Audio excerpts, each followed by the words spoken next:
Welcome to the new cyber frontier, bringing you the latest news, trends, and hottest topics that focus on advances in cybersecurity and cyber industry economics. Our expert yet down-to-earth hosts make cybersecurity straightforward. They ask the tough questions and make this challenging topic something that everyone can understand. Our candid approach lets guests open up on topics we would all like to see addressed. You can find us on the web at newcyberfrontier.com. That's www.newcyberfrontier.com. Now join today's host as he introduces the topic for today's new cyber frontier. Hello everyone, welcome back to the new cyber frontier. Today we've got a great episode lined up with David Vaughn. David Vaughn wears several different hats. I've known David for a few years now. We actually served together on the International Board of Directors for the oldest and largest nonprofit cybersecurity association in the world, ISSA, the Information Systems Security Association. But David just transitioned. David just left Spycloud, where he was the senior investigator, now landed at a great job. I can't wait to hear more about your new role as head of cyber threat intelligence over at Equinix. Welcome, David, to the program. Hey, thanks for having me, Shawn. Hey, so I know you're a highly technical guy. You're not all bogged down with all the boring stuff like governance and all the stuff that clogs everybody's brains up. And you focus a lot more on the technical side until you put your hat on as a CW4 warrant officer with the U.S. Army. Then at that level, you've got to be able to translate strategy and technology and solutions and help solve problems. So why don't you give us a little bit about your background?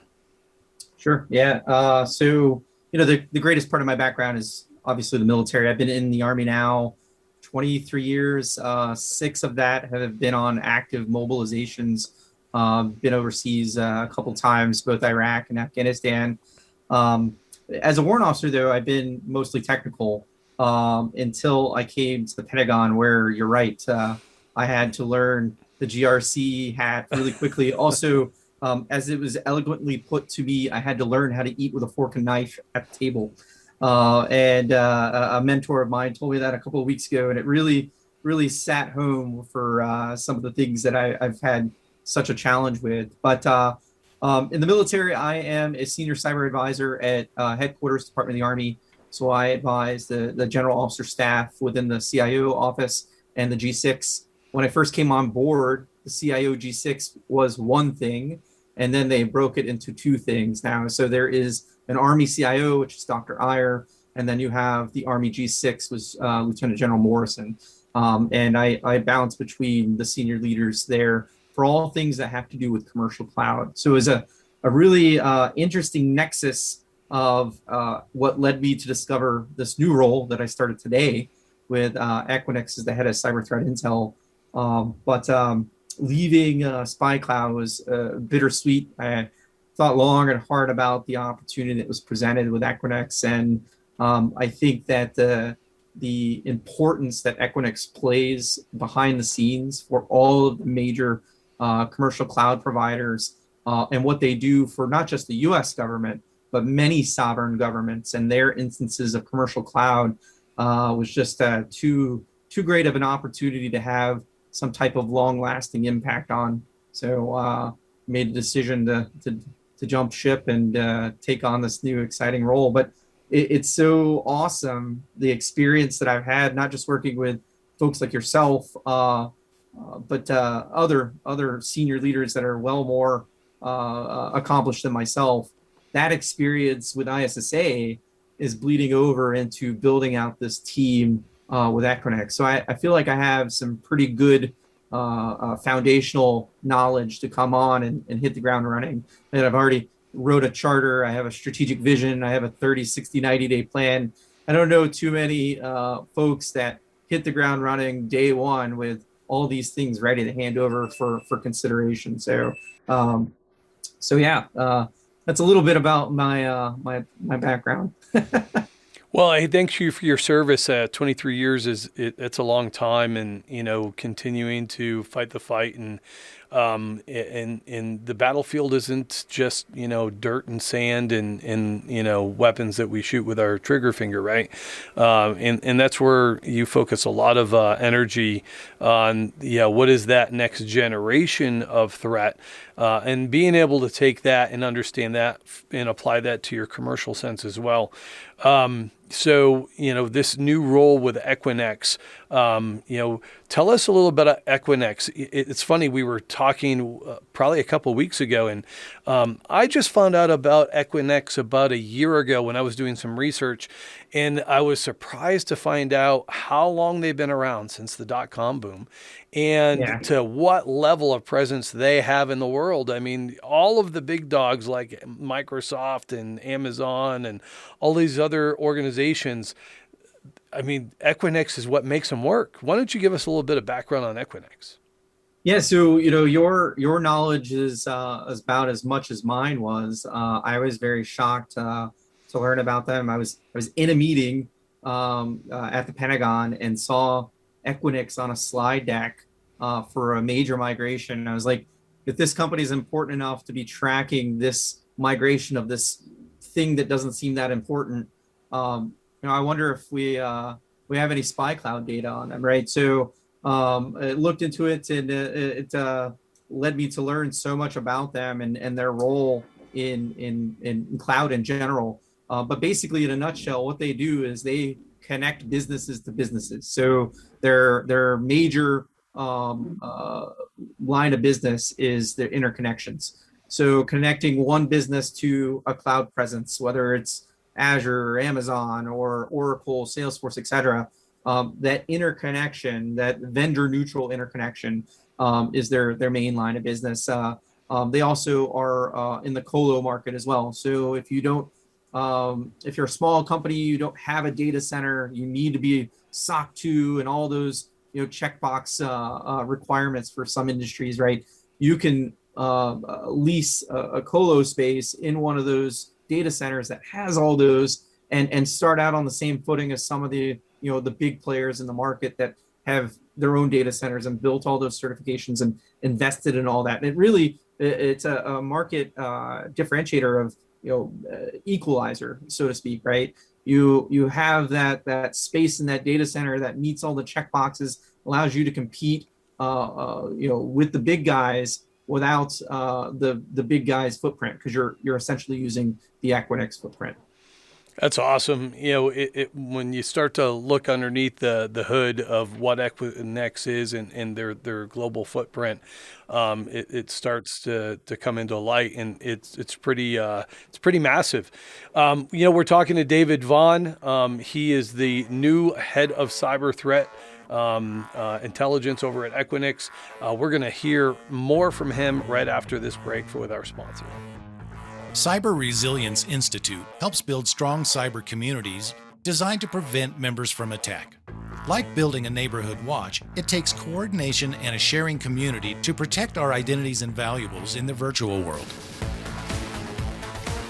Typically, we hear that organizations know they need to do something to protect their cyber assets, but don't know where to begin. Let Cyber Resilience Institute help your community create an action plan. Cyber Resilience Institute will build your community or business marketplace so that it is designed to support a collective cyber defense. Contact them for more information at cyberresilienceinstitute.org. Welcome back to the new Cyber Frontier. My name is Shawn Muray. We're talking with David Vaughn. He was the latest, literally started today, right? Yeah, started today. The head of cyber over threat intelligence over at Equinix. You spent a couple years over at Spycloud, which was another great adventure for you. Some of the things that I was able to learn about what you and you did as a senior investigator for Spycloud. Some of the tech that they've got is super cool as well.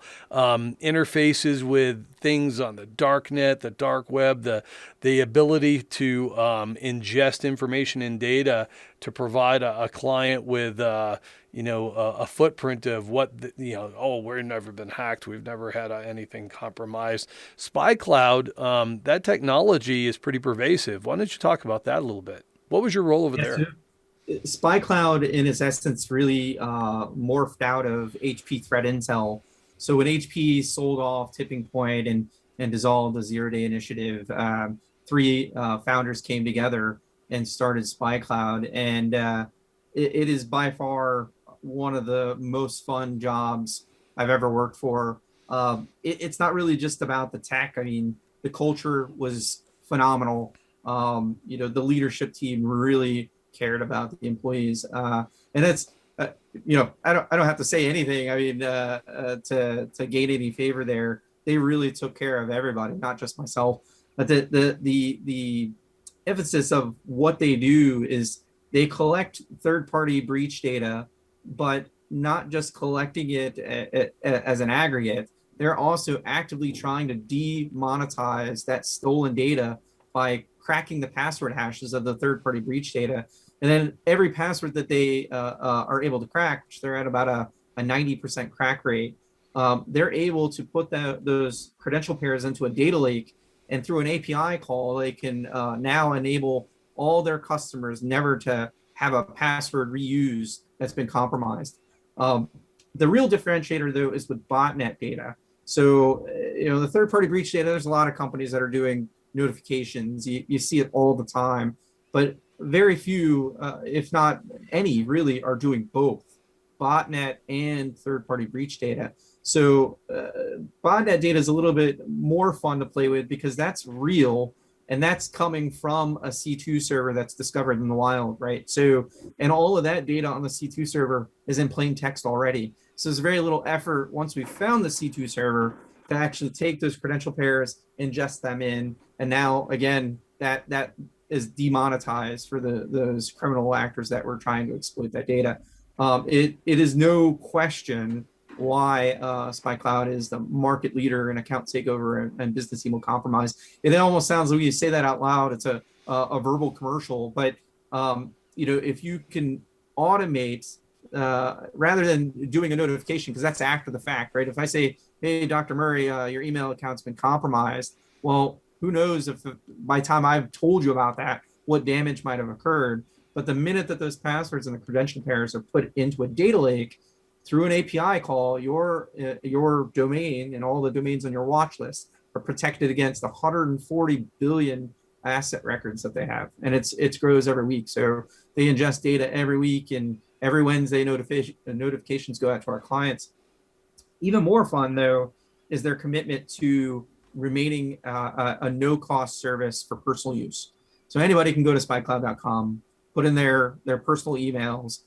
It's not something where they were taking your emails or whatever. They actually provide a service to you and say, hey, this is where we see this, and this is why it's a big deal. And I really dug that.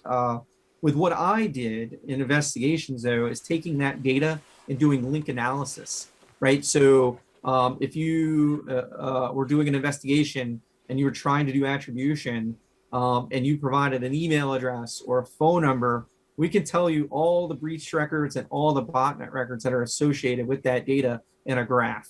Using tools like Maltigo or King and Union or even Jupyter Notebook, we could do a pretty robust, and the time to execute that was pretty insane. We're talking like minutes versus having to go out and scour that on your own. There's a lot of folks, though, on the back end that will never get the thanks and the proper recognition because they're out there grabbing the data, getting in those groups, getting on the dark web, and it's because of their hard work that made everybody else look like rock stars at the company. So I'm definitely going to miss them. I hope to stay in touch with them. So that was probably one of the best jobs I ever worked at. Yeah, that's awesome. I recall, we were at a board meeting, and you had said, give me your email address, give me an address that you use, and you came back with one, and it was tied, I told you, to a garbage email that I use, because you got to have one for all of the crap when you sign up for something. All that email takes all that, and it was a common password that I used like 10, 15 years ago with not a lot of complexity, but it was for garbage stuff. But just to see the thread and all of the different things that that caught it was pretty impressive. So, that's a tool that should be considered, David, just provided out there. So as a citizen of the world, you want to find out, go out to the Spycloud site and just use that for utility.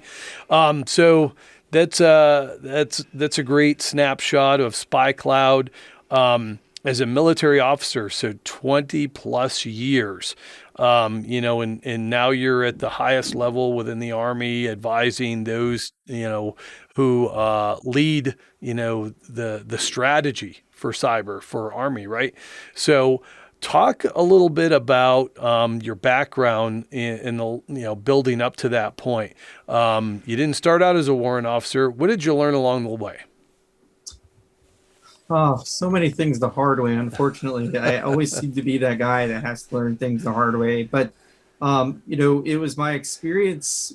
I was one of the very first reservists mobilized after 9/11. In fact, I actually was at Fort Bragg making up a drill that I had missed.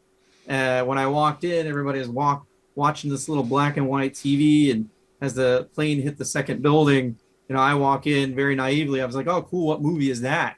And everybody's like, that's the news. And I'm like, crap, right? Because at the time I was an MP, right? So, what are they going to need most, right? People that can man the gates and do law enforcement actions, right? So, I went from being an IT guy, network engineer overnight to being a police officer on a major installation that might as well be a small city. I mean, I saw everything from homicides to little girls getting their bikes stolen, domestic violence on both sides, not just the soldier, but the spouse as well, and having to figure out all the things, and the whole movement of people disliking police. That's nothing new. Everybody's always disliked the police, unfortunately, right? And that's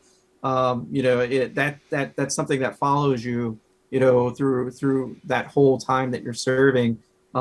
People love you when they need something from you, but I can't count how many times somebody had their car broken into, and I'd show up to give them a report to give to their insurance company, right? And they're like, I'm going to need you to dust this thing for prints. And I'm like, that's not how this works, right? So, it was certainly an experience, but that right there, that's what catapulted me into the warrant officer ranks. I had a rough time. I was always running my mouth as an E4. I was an E4 twice as a result. But looking back in hindsight, all of those experiences really pushed me to figure out, like, how can I stay technical doing what I love doing without having to deal with this problem or that problem or these people's problems.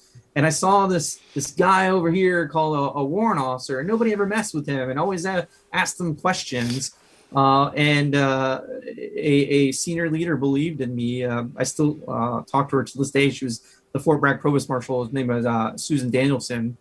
She's retired since then, but she really is the one that kind of tucked me under her wing and said, all right, do smart things. You're a smart person. I believe in you.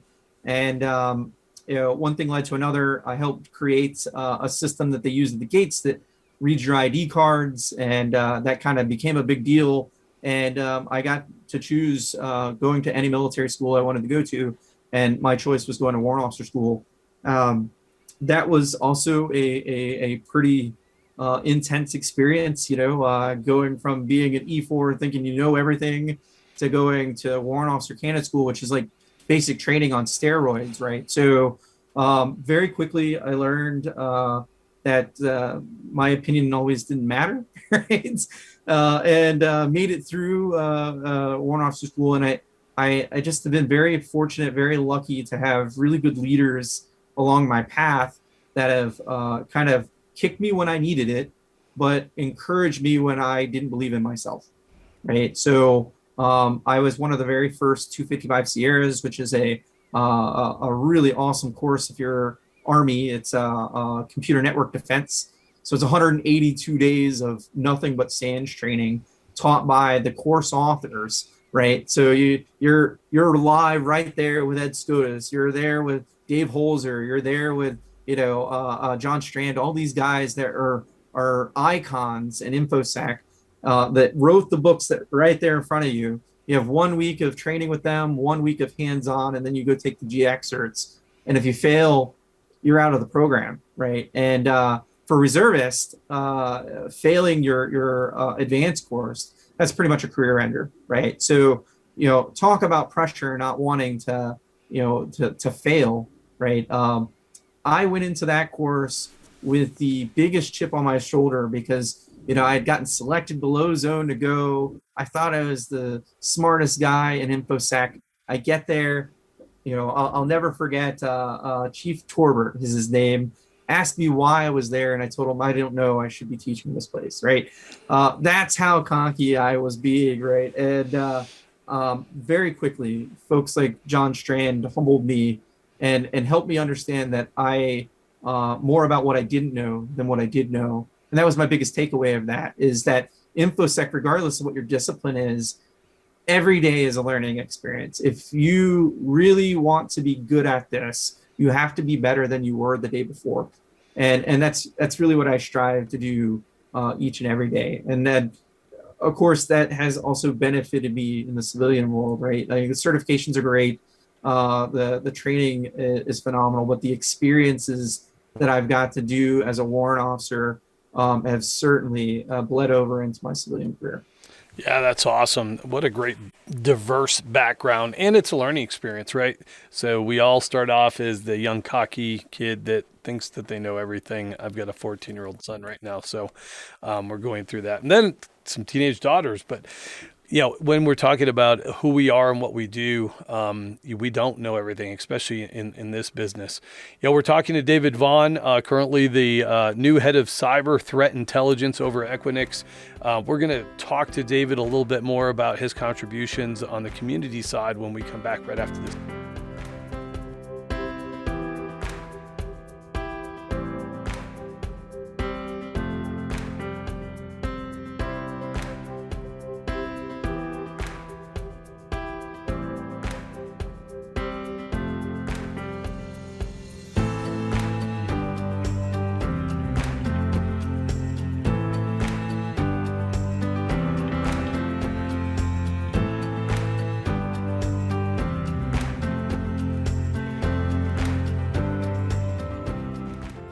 Welcome back to the new Cyber Frontier. I have David Vaughn. David is the new head of cyber threat intelligence over at Equinix. He gave us a little bit about his background over at Spycloud. He's given us some insight into a very brief glimpse of his career as he's progressed throughout the U.S. Army. And what I'd like to do now is focus on you contribute on the community side as well. So one of the greatest things that we can do as professionals, especially with the background that you've shared over, all the positions you've held, including the military, is to be able to share that experience and contribute to a little bit of a higher calling. And I'm very honored to serve with you on the board of directors for the oldest and largest cybersecurity association, information security, cybersecurity association in the world. So what got you involved with ISSA, Information Systems Security Association? And tell us how that's led you to the board, and what does that do? What does that fulfill for you today as an individual contribution? So it was all an accident, really. Initially, I showed up to an ISSA meeting for Raleigh, and a gentleman who's since passed recently, Brad Holscher, kind of was like, "Hey, you want to be a member?" And I'm like, "I'm just here for the free food, right? Like in the networking." So this is your Raleigh chapter. This is a local chapter, right? Yeah, the Raleigh chapter, which is it's been in the top 10 for a while, but I can remember when it wasn't, and that's when I first started going, and I kept showing up, and we'd have these monthly meetings, and I get to rub elbows with CISO at Duke University. I get to meet the CISO of this place or CISO of that place, and at that time, like, that's all I wanted to be in life, was a CISO. I've since had a role as a CISO, and it's one of the probably the more colorful experiences I've ever had. It's a ton of stress, but the Raleigh chapter was amazing. I felt that there was a really strong need, though, to get back to basics. So I created a program called Back to Basics for the Raleigh chapter, and it became really successful. It became a membership driver. It became something that folks actually wanted to come do. And really, all we were doing is taking somebody from within the membership that was an expert in this, something that they were passionate about, and giving them a floor for an hour before each meeting. And, we had people teaching about building secure APKs or configuring a Cisco switch, or, something that, as somebody that's a senior like us, maybe they did back in the day and they're not doing it anymore, just kind of a refresher, right? And the intent was you should be able to get up there and speak passionately about this thing without slides. You can certainly have slides, but be able to speak about it without any aids, right? Without any slides, and to get up there, just talk about what you're passionate in. And in 2015, I was elected as a member of the year or volunteer of the year for that program, and got to come to the international conference to receive that award. It was the first time I'd ever been to the international conference. And what really struck me was just how passionate all the leaders were. I mean, not just yourself, but Pam and Marianne Davidson, and just how awesome it was to be around them. Then I find out that the Sean Harris scholarship that I had started through the Raleigh chapter, through the chain of command, right? We had started that. I had found out that it had not quite been funded yet. So, me being the gift of gab person I am, I went pandering around to all the vendors at that conference and raised the last bit of money. But rather than seeking any spotlight for that, that's also when I got to do some work with the Women in Security SIG that the ISSA had started.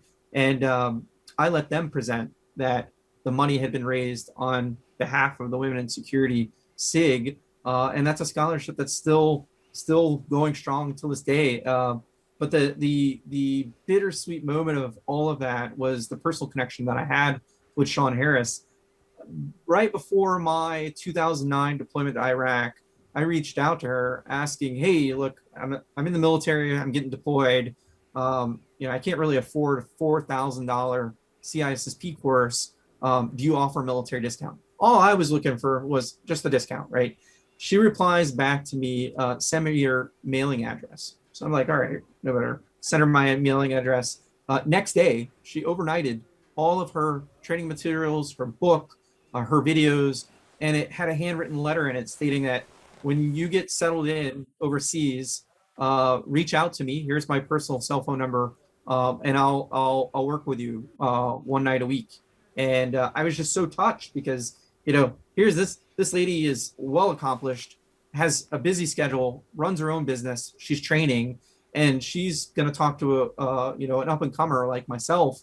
I didn't tell her this at the time, but I'd already failed it twice, right? So, and not only did I fail it twice, but I failed it twice by the same point average in the same sections without having ever seen a repeat question, right? So, by 5 points in the same freaking disciplines. And we worked together while I was deployed. It was really funny.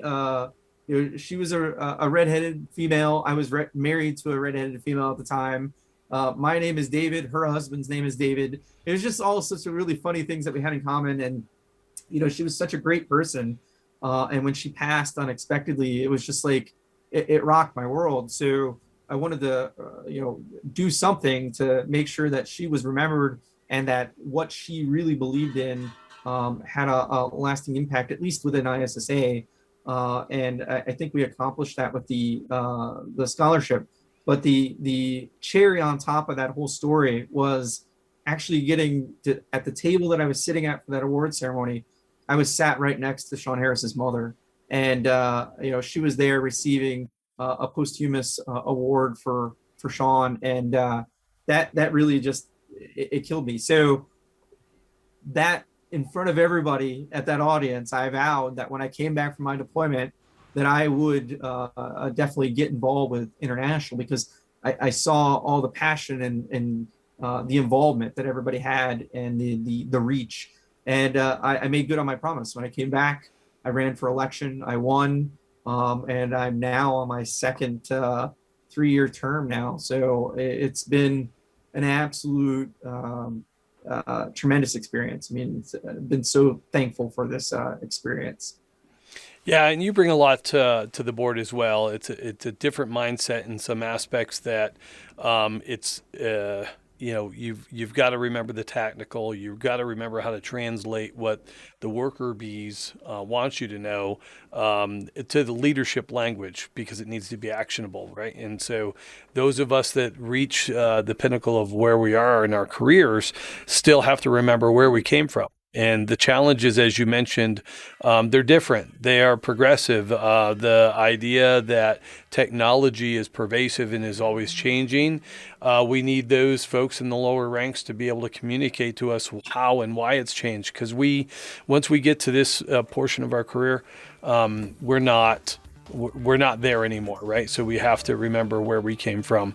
We've been talking to David Vaughn, who is, as of today, the brand new head of cyber threat intelligence over at Equinix.